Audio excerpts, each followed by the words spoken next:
Assalamualaikum warahmatullahi wabarakatuh. Perkenalkan, nama saya Isna dengan NIM 1904120108. Jadi di sini saya ingin menjelaskan tentang penyelesaian sengketa perikatan dengan cara musyawarah. Dan ini merupakan salah satu tugas dari mata kuliah Hukum Perikatan serta dosen pengampu Ramadhani Alvin Habibi. Jadi mari kita lanjut ke slide berikutnya. Di sini kita bisa melihat ada sebuah artikel tentang penyelesaian sengketa menggunakan hukum. Ada pertanyaan nih, kenapa mengambil langkah hukum jika masih bisa diupayakan secara musyawarah? Sama seperti judulnya tentang musyawarah, saya juga mempertanyakan hal ini. Jadi mari kita lanjutkan ke slide berikutnya. Yang pertama harus kita ketahui yaitu tentang musyawarahnya terlebih dahulu.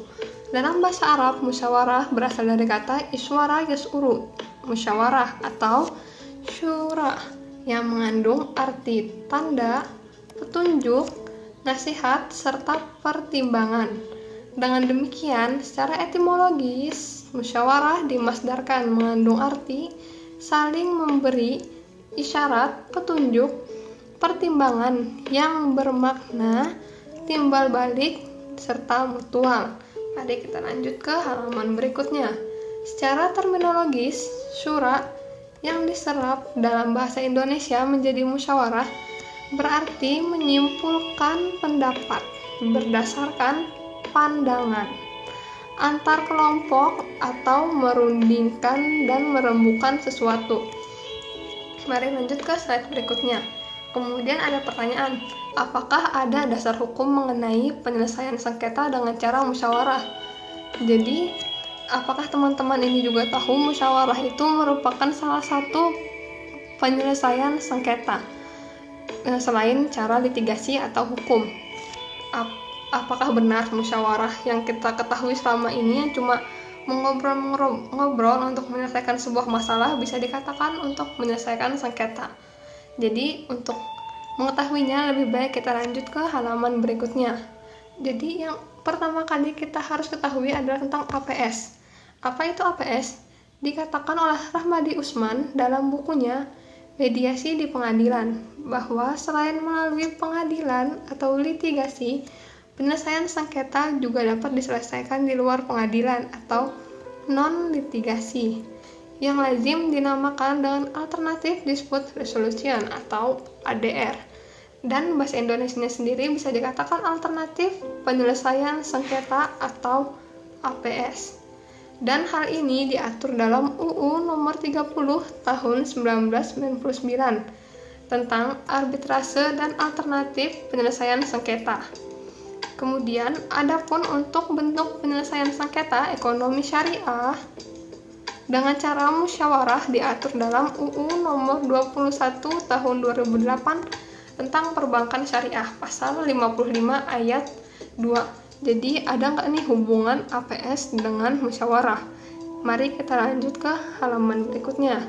Jadi APS atau alternatif penyelesaian sengketa dibagi menjadi dua. Yang pertama ada cara musyawarah, kemudian ada cara arbitrase. Musyawarah sendiri itu terdiri dari negosiasi, mediasi, konsiliasi, dan penilaian ahli. Jadi di sini sudah jelas ya, musyawarah ini termasuk APS. Dan APS memiliki dasar hukum yaitu UU nomor 30 tahun 1999 tentang arbitrase dan alternatif penyelesaian sengketa. Jadi kita lanjutkan ke halaman berikutnya.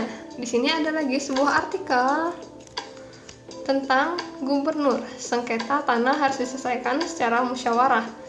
Jadi ada pertanyaan di bawahnya, apakah semua sengketa bisa diselesaikan dengan cara musyawarah?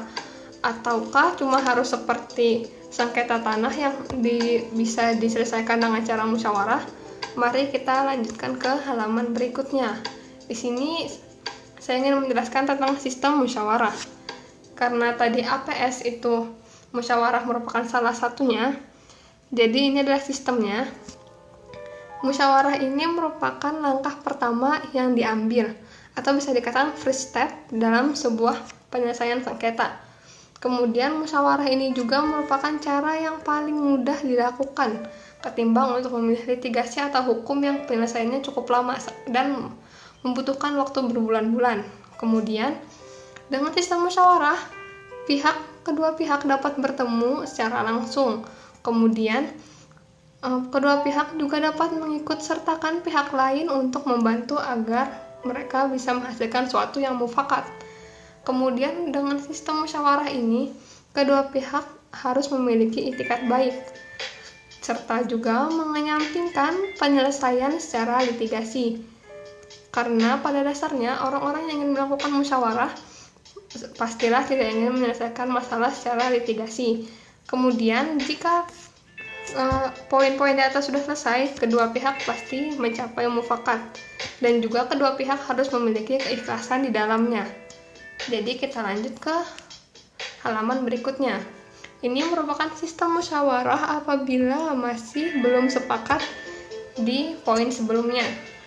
Jadi jika sistem musyawarah masih belum menemukan sebuah kesepakatan, yang pertama harus dilakukan adalah meminta bantuan dari mediator atau penasihat ahli.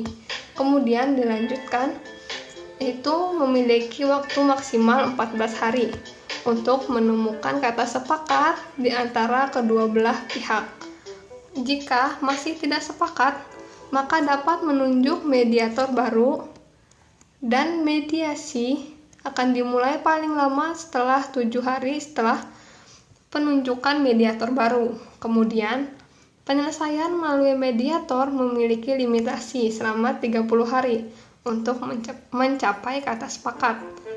Kemudian, setelah kata sepakat, kedua belah pihak sepakat, hasilnya dituangkan secara tertulis dan bersifat final. Kemudian, didaftarkan di pengadilan negeri dalam waktu maksimal 30 hari setelah penandatanganan kesepakatan di antara kedua belah pihak. Mari kita lanjutkan ke halaman berikutnya. Ini yang terjadi apabila sudah dilakukan poin-poin sebelumnya melalui sistem musyawarah yang secara sederhana yang pertama tadi, ataupun melakukan dengan cara mediator atau penasihat ahli masih tidak dapat terjadi juga, perdamaian masih bisa dikatakan tidak tercapai, maka para pihak berdasarkan kesepakatan secara tertulis dapat mengajukan usaha penyelesaian melalui lembaga arbitrase atau bisa melalui memilih legislasi. Jadi untuk pertanyaan terakhir tadi, apakah semua sengketa bisa diselesaikan dengan cara musyawarah? Jawabannya adalah tidak semua dapat diselesaikan secara musyawarah. Jadi sekian dari pembahasan tentang penyelesaian sengketa menggunakan cara musyawarah. Sekian dari saya. Wassalamualaikum warahmatullahi wabarakatuh.